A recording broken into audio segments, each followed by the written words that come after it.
Café. ¿Qué tiempo te estás acá? Claro. Pues ahorita en taxi. Pero No, creo que todavía no llega a 26. No.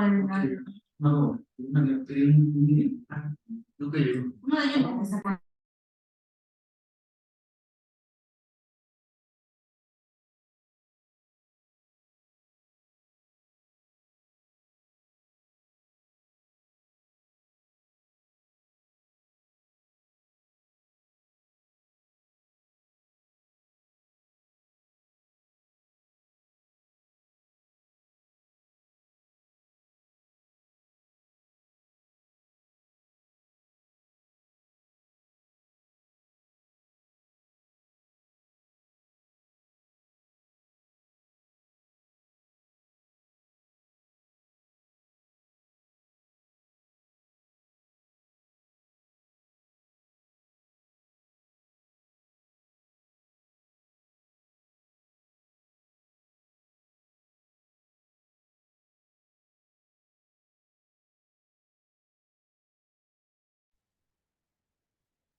Buenos días, saludos a todas y todos. Hola, hola, buenos días.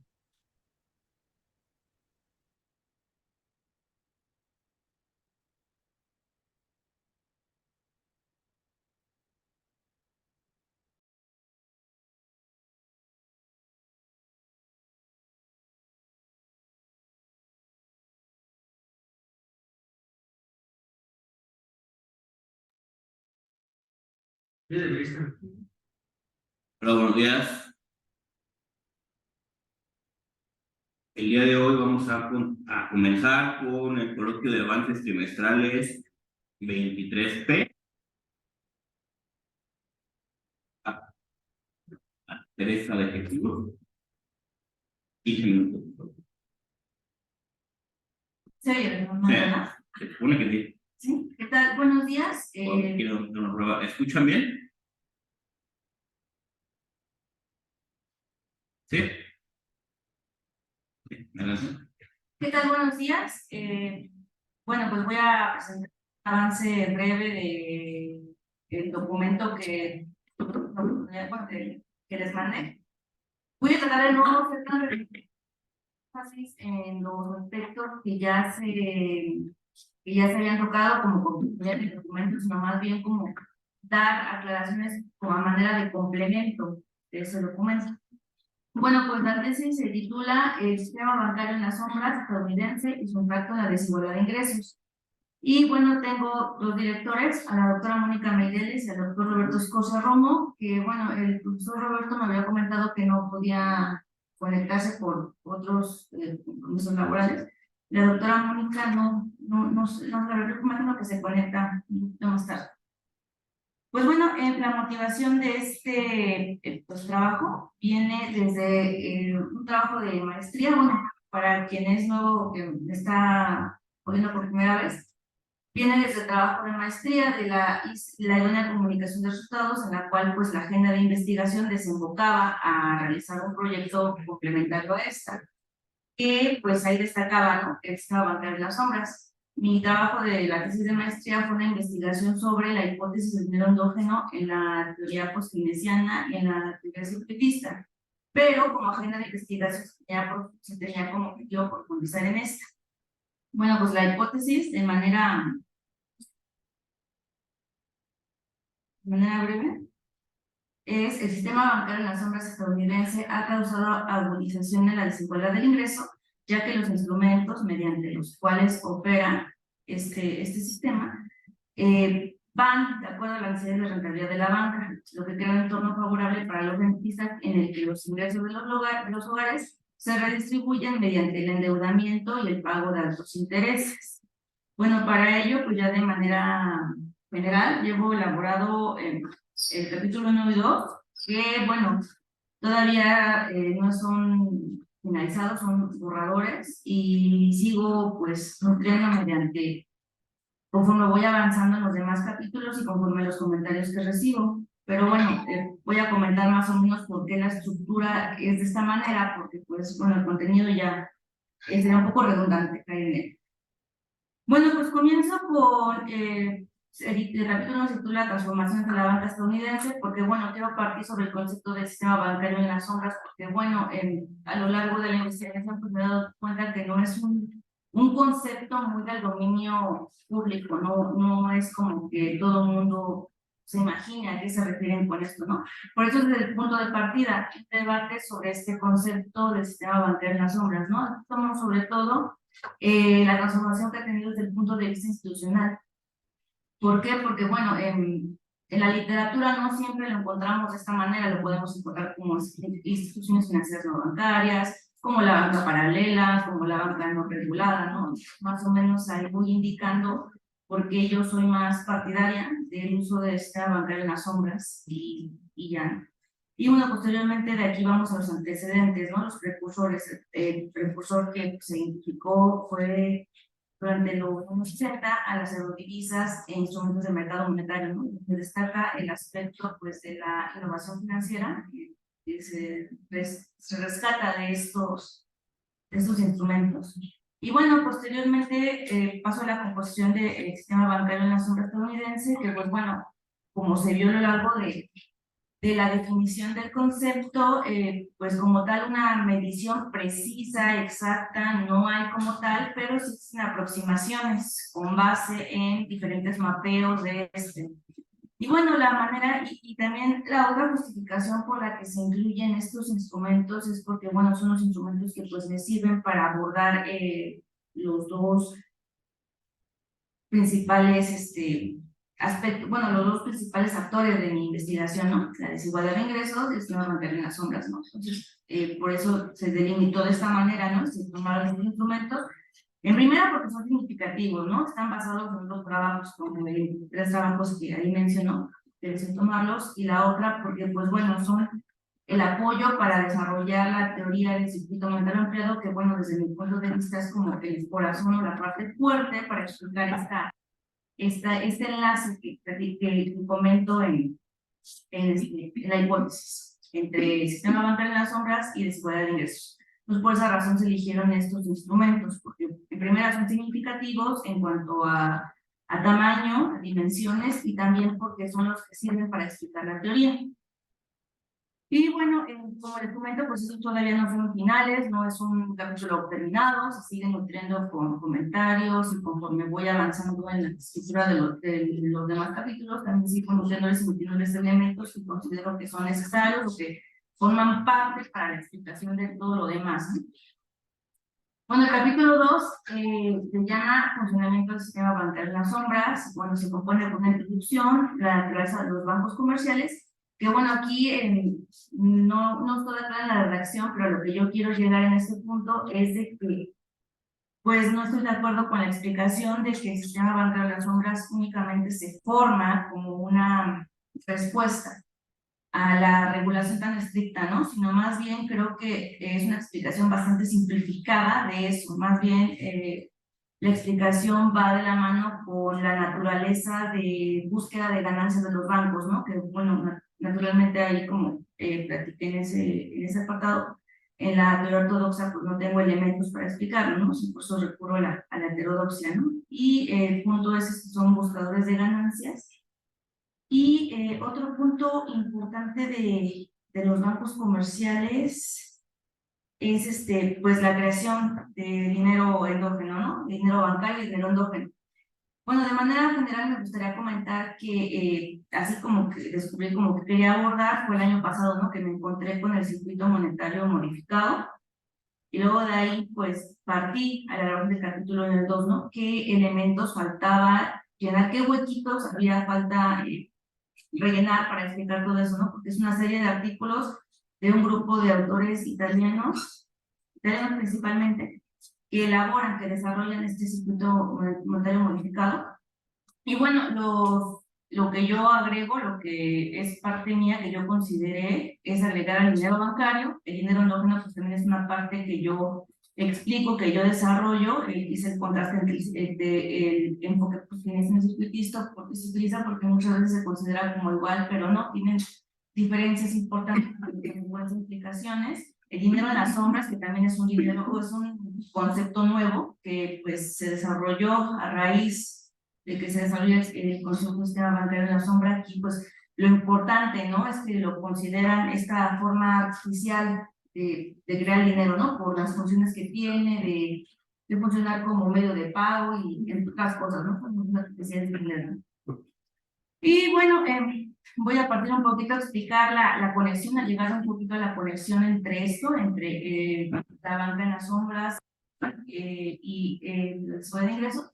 Para ello partimos del circuito monetario básico. Estos son figuras que añadí en el texto que les mandé, pero son provisionales, no me agradan mucho, porque por ejemplo aquí está financiación inicial, pero pues no está la financiación final, que es la destrucción del dinero bajo el circuito monetario con el pago de la deuda.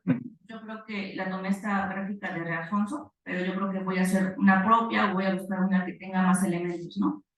Parte de la creación de dinero endógeno como un insumo para la elaboración de instrumentos financieros más sofisticados, ¿no?, que forman parte de la banca de las sombras, ¿no?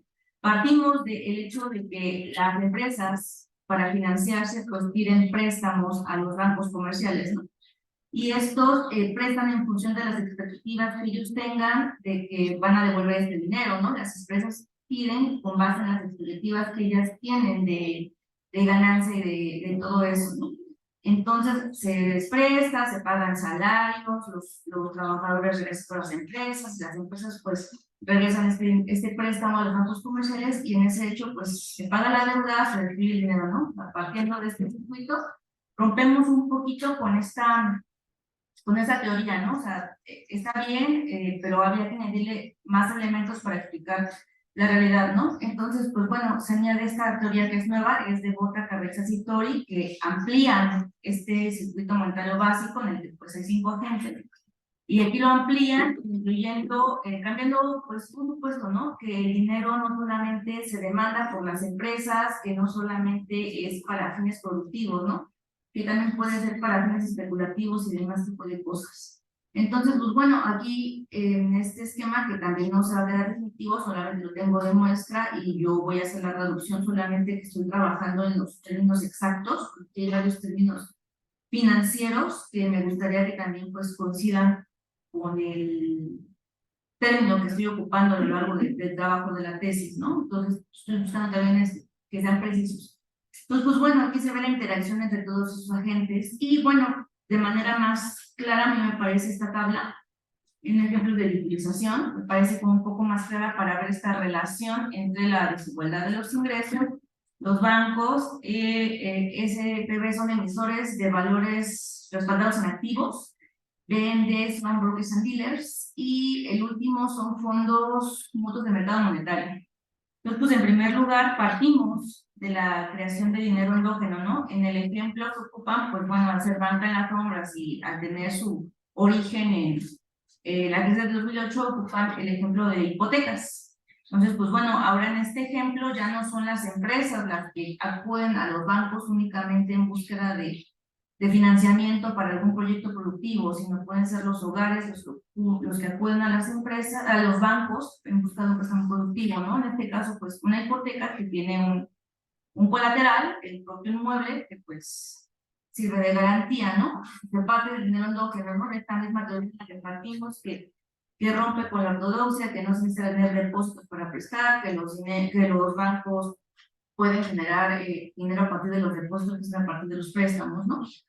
La T1 sería este proceso del dinero endógeno, ¿no? El primer paso, ¿no? A partir del dinero endógeno se crean otros instrumentos más sofisticados. En la T2 tenemos que las hipotecas pues se venden por depósitos a los bancos comerciales, venden las hipotecas a emisores de valores respaldados por activos. Y bueno, estos emisores de valores respaldados por activos agrupan esas hipotecas. Y aquí entran las calificadoras, que bueno, me parece que las calificadoras ya las puse en la agenda pendiente de investigación, porque pues también son importantes, pero pues por no desviar de la investigación no las voy a abordar con profundidad. Y nada más están como pendientes con diferentes calificaciones, ¿no? AA, las que sean, ¿no? Luego en el paso, en el T3, pues bueno, están los brokers and dealers, y que ellos entran en este escenario Y bueno, el crédito ambiental, los repos que abordé en el capítulo 1 y que pues los compran a la banca comercial o a los fondos mutuos de mercado monetario.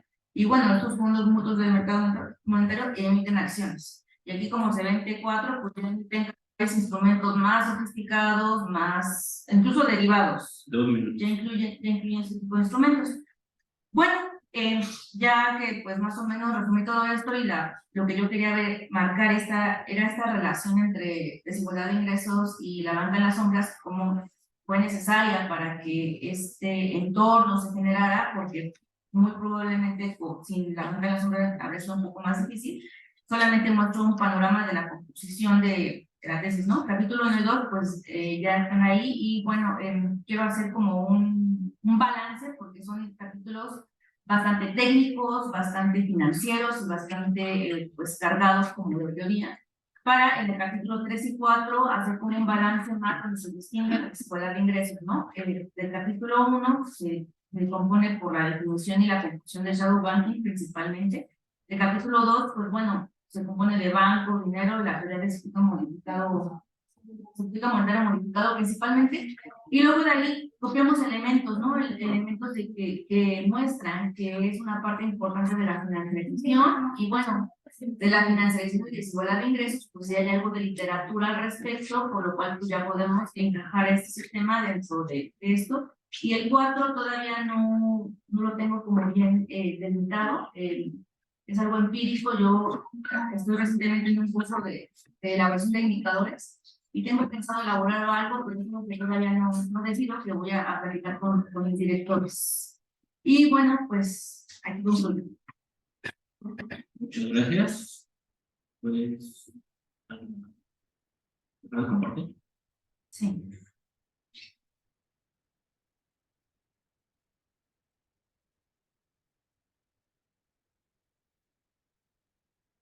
Teresa tiene 2 vectores especializados. El primero es Adrián Escamilla Trejo. Le vamos a dar la palabra. Hola, ¿me escuchan? Hola, hola. Buenos días. Sí se me escucha, ¿verdad? Bueno, no sé. Veo aquí a César. Hola, César, saludos. ¿Tú sí me escuchas? Bien. Escucho bien. Bueno, yo espero que me escuchen en el... Creo que no, ¿verdad? Sí, escucho. Puse ahorita audífonos para oír mejor.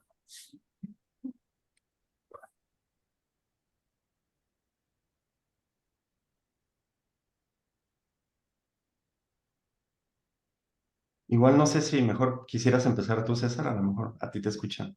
A mí no. No, sí los escucho a ambos. Ah, sí. Ah, perdón. Hola, Teresa, ¿cómo estás? Buenos días. Bien. Saludos a todas y todos, colegas, estudiantes, profesores, ahí en la sala. Bueno, quiero empezar agradeciendo por la invitación a leer el trabajo y también por la invitación a este coloquio. Es complicado luego estos esfuerzos técnicos y se agradece mucho a la gente que trabaja en ello para facilitarnos las cosas. Traté de hacer todo lo posible por ir a Iztapalapa, pero sí se me complicó muchísimo de última hora, entonces agradezco la oportunidad de comentar por aquí, por Zoom. Bueno, nos había comentado Teresa que tenemos el tiempo exacto para hacer comentarios. Yo solamente quisiera, bueno, además de felicitarte, Teresa, por los avances, este, quisiera comentar únicamente que bueno, a mí me parece que el trabajo va muy bien eh, y por lo que escucho ahorita en tu exposición, tienes detectadas las áreas que faltan fortalecer. Entonces eso me tranquiliza. Yo había sacado las cuentas desde que empezaste esta tesis, creo que fue en el 2020, ¿no? Y bueno, yo a estas alturas, creo que son 4 años, ¿no? De doctorado. Yo creo que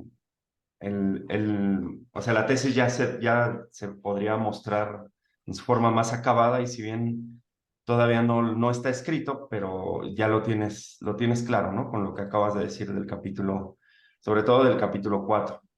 Entonces, con lo que llevo ahorita, leído, con lo que tú llevas, pues a mí me tranquiliza ver que tu trabajo está bien. Yo lo sentí desde mi punto de vista completo, hasta donde, insisto, hasta donde tú misma nos diste a leer. En el primer capítulo veo sí cierto como desbalance, porque el primer capítulo está bastante más robusto, más amplio, incluso más extenso que los restantes dos. Y bueno, puede ser algo característico de todas las tesis, que a veces uno entra como con mucho más tiempo y como con mucho más pausa al trabajo, y va uno haciendo una colección de citas que incluso se ven en tu primer capítulo. La mitad del capítulo tiene citas muy extensas y muy interesantes, incluso algunas se podrían subir al trabajo. Ahí yo te marco algunas citas que valdría la pena no distraernos abajo, sino más bien ponerlas arriba. Pero en la segunda mitad del capítulo ya no, dejas esta práctica y ya te vas directo a la explicación, y lo mismo ya en los siguientes capítulos. Entonces, ahí esa sería como mi primera observación general al trabajo en cuanto a su estructura. Espero que no vayamos apretados de los tiempos. La verdad, no tengo todavía claro cuándo es tu fecha límite para entregar el borrador, pero bueno, por lo que vi en la invitación del correo, nos invitaban a comentar todos los aspectos que pudieran favorecer el avance de la investigación. Entonces, este es uno de ellos, ¿no? El que midas tus tiempos y no sé si vayas ya demasiada apretada en estos para terminar la tesis, porque insisto, en su aspecto, como nos lo muestras, está un poco desequilibrada en cuanto al capítulo 1 y los restantes. Y dentro del propio capítulo 1 hay esta parte que te comento de una mucha precisión en cuanto a las citas, en la primera parte, y en la segunda parte ya las dejas de lado. Entonces, ahí mi primera observación general al trabajo. La segunda observación que quiero compartirte es, dentro de este capítulo 1 hay una parte cuando estás explicando la crisis del 29 que a mí me parece importante que rescates arriba y no la dejes sumergida en una cita, que tiene que ver con las desigualdades, justamente, porque ese es el tema de fondo de tu tesis, la relación entre las desigualdades y el sistema bancario. Entonces, en la crisis del 29 hay un elemento bien importante para entender sus características y su evolución, que es el aumento de las quiebras campesinas, el aumento de la desigualdad en el campo en Estados Unidos, a raíz pues del restablecimiento de las condiciones previas a la guerra, que alumbraron pues una gran cantidad de productores que se habían sumado por todo el mundo, ¿no? Y que entonces, al terminar el conflicto bélico, pues ocasionó una caída de los precios, que impactó mucho en los productores estadounidenses. Digo, no es como para clavarse aquí y hacer más de lo que ya tienes, pero creo que este tipo de ejemplos históricos te van a ayudar muchísimo para el capítulo, a ampliar unas cuestiones del capítulo 3 y sobre todo en el capítulo 4, donde se ve todo esto que tú planteas como el meollo del asunto de tu tesis, que es la relación entre desigualdad y financiarización. Entonces, un ejemplo histórico que está ahí, que es el que te acabo de mencionar, está ahí en Estados Unidos, está en la antesala de la crisis del 29. Creo que te puede dar dos cosas. Primero, al lector lo vas pues preparando para que se chute toda esa parte histórica, pues no sea de balde, sino lo vas preparando para que asimile una característica estructural que, como tú bien señalas, no es nueva ni es coyuntural ni es exclusivamente de los bancos, sino es una característica estructural del modo de producción capitalista, que lo vas a mostrar ahí a manera de ejemplo histórico con la crisis del 29. Y segundo, porque también te va a permitir extraer elementos que después tú misma vas a requerir para explicar en el capítulo 4, sobre todo, esta relación entre desigualdad y sistema financiero. Entonces, por eso mi sugerencia es que no la dejes ahí sumergida en las citas, que luego a veces se pierden, sino que las subas y le expliques un poquito. Luego, en ese mismo capítulo, más adelante, y también en el capítulo siguiente, en el capítulo 3, en el capítulo de financiarización, ya no alcancé a ver, y corrígeme si me equivoco, pero hay un autor que te puede ayudar muchísimo que se llama Peter Wogan, seguramente sí lo ubicas. Creo que la explicación que hace Peter Wogan con respecto a la evolución, a los factores que detonan el rompimiento del patrón dólar-oro, y la explicación que da este autor con respecto a la evolución de la financiarización en los últimos, pues hasta el 2011, cuando él muere, hasta ese año, tiene elementos muy ricos que me parece que pueden ampliar y profundizar lo que tú ya estás exponiendo de una manera correcta. Yo lo eché en falta y te digo, a lo mejor fue por mi lectura rápida, tal vez no lo detecté y sí lo tengas ahí de alguna forma, pero si no, sí te recomiendo muchísimo, Teresa, que lo estudies y lo incorpores a Peter Gowan. De ahí en fuera, a mí me parece, insisto, que la tesis lleva un buen ritmo, o sea, estoy de acuerdo con tu perspectiva crítica que estás ahí planteando. Primero primero de defender el concepto de banca sombra, o sea, no me había quedado claro al principio, y ya tuvimos una conversación, me dijiste por qué, pero ahora que lo leo me queda más claro cuál es la pertinencia y pues la riqueza y la aportación de defender el concepto de banca sombra, regresando a la naturaleza política del asunto, la naturaleza estructural, ¿no? Y desentrañándolo de donde lo quieren llevar estos organismos financieros después de la crisis del 2008, que es llevarlo a un terreno despolitizado y de la naturalidad de la supuesta naturalidad del mercado. Entonces, rescatar el concepto de banca sombra me parece que es una gran aportación y que está ahí en la tesis, está presente, se está defendiendo, se está explicando. Hay algunos elementos ahí muy específicos que yo te señalé en el texto, que te lo voy a compartir, con control de cambios, que creo que podrían ayudarte a resaltar más esta defensa del concepto de banca sombra y otras perspectivas, como también lo son el hablar de sistema eh, financiero en la sombra, ¿no? Y no hablar únicamente de ciertos elementos aislados en la sombra. Esta perspectiva que tienes de sistema, como de un conjunto de actores, intereses, reglas dinámicas, y es muy pertinente porque devuelve al sistema bancario formal la gran responsabilidad que tiene en el aumento de la banca sombra.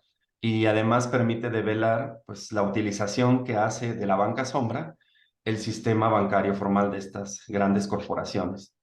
Y bueno, y para no extenderme, hay 3 o 4 más planteamientos teórico-metodológicos y pues evidentemente tu postura, tu perspectiva, que son, a mí me parecen pertinentes, que contribuyen al estado del arte, que permiten ahondar la problemática específica que tú vienes a plantear, que es la relación entre desigualdad y sistema financiero, que me hacen concluir que la tesis lleva un buen rumbo, tiene los elementos necesarios para defender estas perspectivas, estas tesis, y pues más bien yo me esperaría haber concluido bien las partes que faltan, como para hacer un balance general si se logró o no se logró el cometido, ¿no? Que es grande, es una apuesta grande, no hay mucho, hasta donde yo entiendo, y también tú lo dices en tu estado del arte al principio, no hay muchos trabajos que profundicen en la relación del sistema financiero como agravante de la desigualdad, como se alimenta y agrava la desigualdad. Eso es muy interesante, esa perspectiva dialéctica que tienes ahí. Es una apuesta grande, importante, y pues con muchas ansias deseo verla terminada para poder hacer una apreciación general sobre las conexiones que tienen todas las partes de tu tesis que hasta ahorita, insisto, pues están bien, como piezas, como partes, están bien. Pueden mejorarse, siempre todo es mejorable, pero al estado en el que están me parecen adecuadas. Ahora falta ver cómo esas piezas se articulan y generan la respuesta a ese gran planteamiento que tú nos presentaste en la introducción. Entonces, por eso de ahí mi preocupación al principio de cómo ibas con los tiempos. Pero bueno, eso ya es, tienes que platicarlo con tus asesores de tesis. Por mi parte, eso sería todo. Les agradezco muchísimo y bueno, pues aquí estoy atento a escuchar a mi compañero César, que es experto en estos temas. Muchísimas gracias. Le vamos a dar la palabra a César Duarte. Adelante, profe. Hola, buenos días a todos, a Adrián, a todos y a todas, y les agradezco mucho la invitación y la oportunidad de participar en este coloquio, que creo que siempre es interesante hacer estas discusiones de la forma más abierta posible, porque siempre todos tenemos perspectivas diferentes y todas abonan a este tipo de trabajos. Bueno, primero que nada, me quiero sumar a la felicitación que te comentaba Adrián. Creo que se nota mucho de que manejas muy bien el tema, ¿no? O sea, se nota mucho el conocimiento que tienes del tema, el manejo de la bibliografía está bien actualizada, ¿no? Es bastante pertinente. ¿No? Y además tienes una muy buena capacidad de redacción digamos, para hacer estos temas complejos, mostrarlos de una manera, digamos, como más amigable con el lector, ¿no? Eh, este, ah, Igual estoy en la misma situación de Adrián, yo es mi primer acercamiento con tu trabajo, ¿no? Entonces realmente desconozco en qué momento estás, cuánto tiempo te falta, etcétera, etcétera, ¿no? Y eso dificulta saber la cuestión de los tiempos, ¿no? Pero bueno, dejando un poco eso de lado, eh, paso a los comentarios, ¿no? Siempre hacemos primero la felicitación y al final son los comentarios y uno siempre se queda con la última parte. Pero bueno, lo importante es que el trabajo va, ¿no? Y va bien.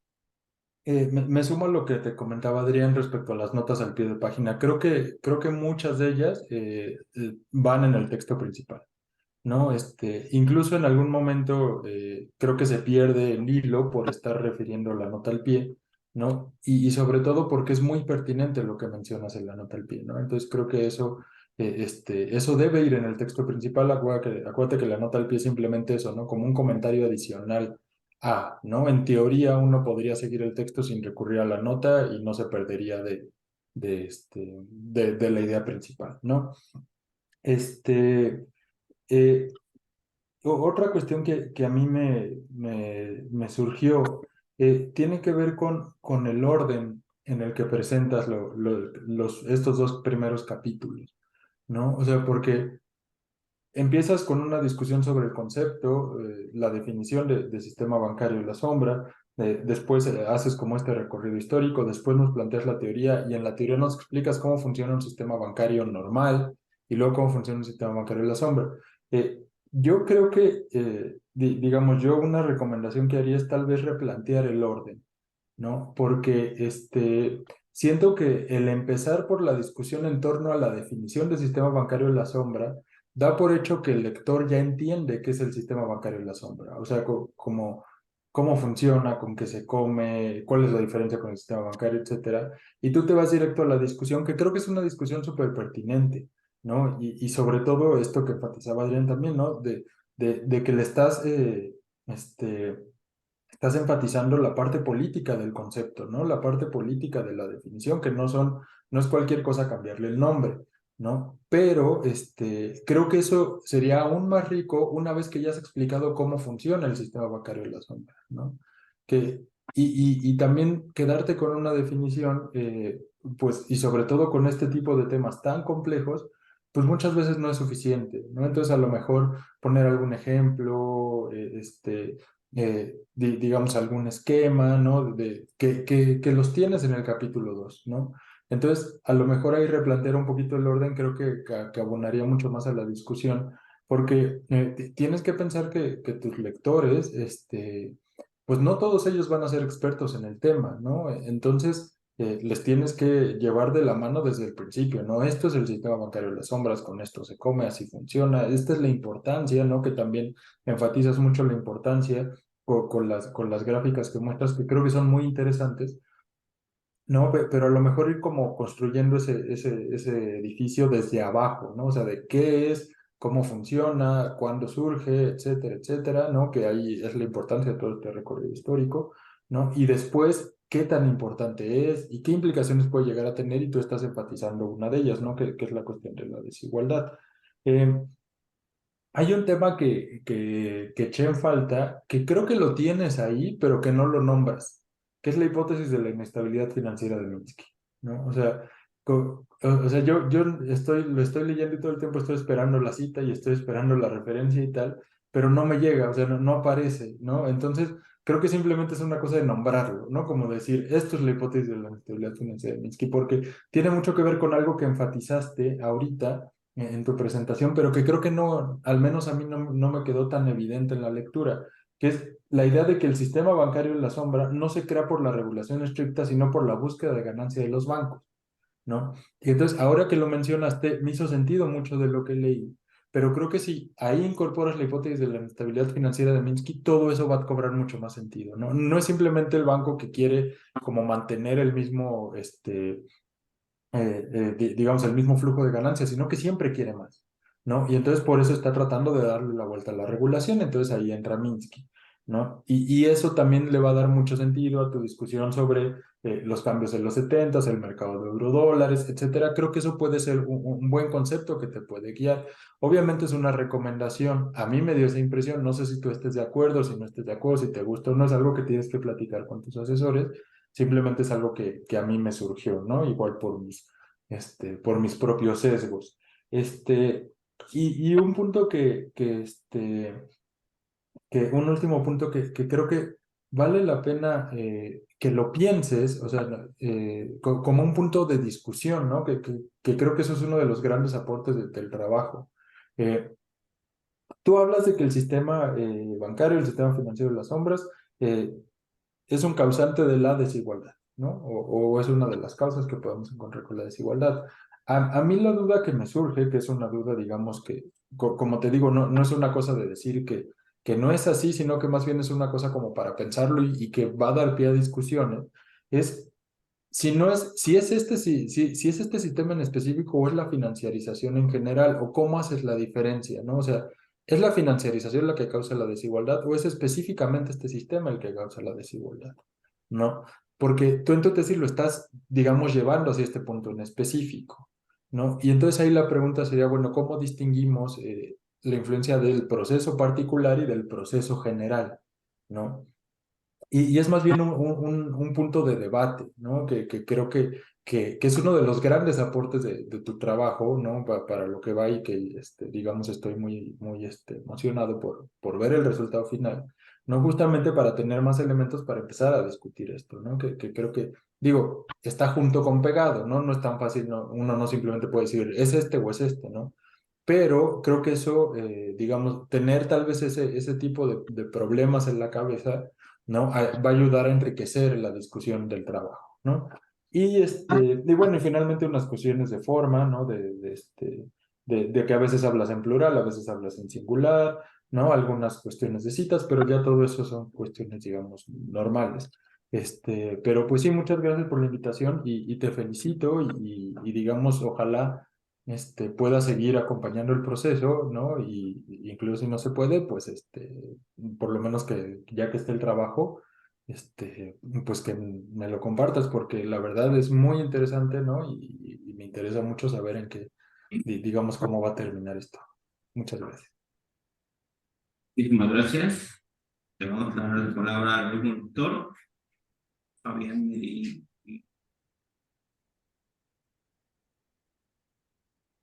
Bueno, mis observaciones son relativamente chicas, hay algunas que observé ahí en la redacción.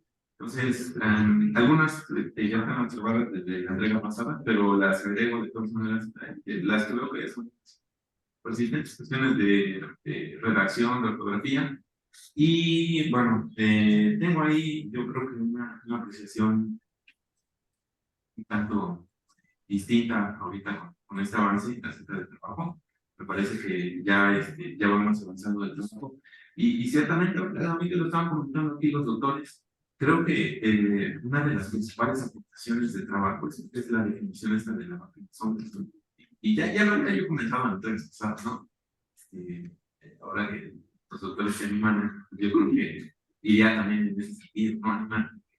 Sí, veo la discusión ahí de varios autores, pero como que siento que todavía estás un poquito con el miedo de dar tu propia definición y decir es esto, y así darlo ya de manera concreta. Me gustó ahí que parte del avance fue considerar así unas nuevas formas de dinero. Ahí sí lo que observaría es que hay dos que sí mencionas, pero no defines. Nada más hay una que sí defines así, de manera ya más rigurosa, que es la el dinero sombra, me parece. El dinero bancario y el dinero endógeno, siento que todavía no quedó bien analizado. Ese podría ser ahí también otro de los aportes importantes. Al menos en esa parte, creo que eso contribuye muchísimo a poder entender todo este proceso. Con eso hablar un poco más de la explicación de cómo es que eso va sobre la desigualdad. Las desigualdades. Y bueno, Muchísimas gracias. ¿Comentarlo? Bueno, posiblemente agradecerle por los comentarios, todos son pues muy útiles por tomarse el tiempo de leer el trabajo y pues nuevamente se agradece los voy a tomar en cuenta porque pues muchas veces cuando uno está en el proceso de escribir esto, pero es un poquito la perspectiva y hay muchas cosas que tú consideras que son claras, pero más bien son implícitas. Entonces, pues, gracias por sus sugerencias, todas son muy valiosas. Muchísimas gracias. Esperamos verlo el próximo coloquio. Muchas gracias. Esto vamos a concluir la presentación de Teresa. Gracias. Vamos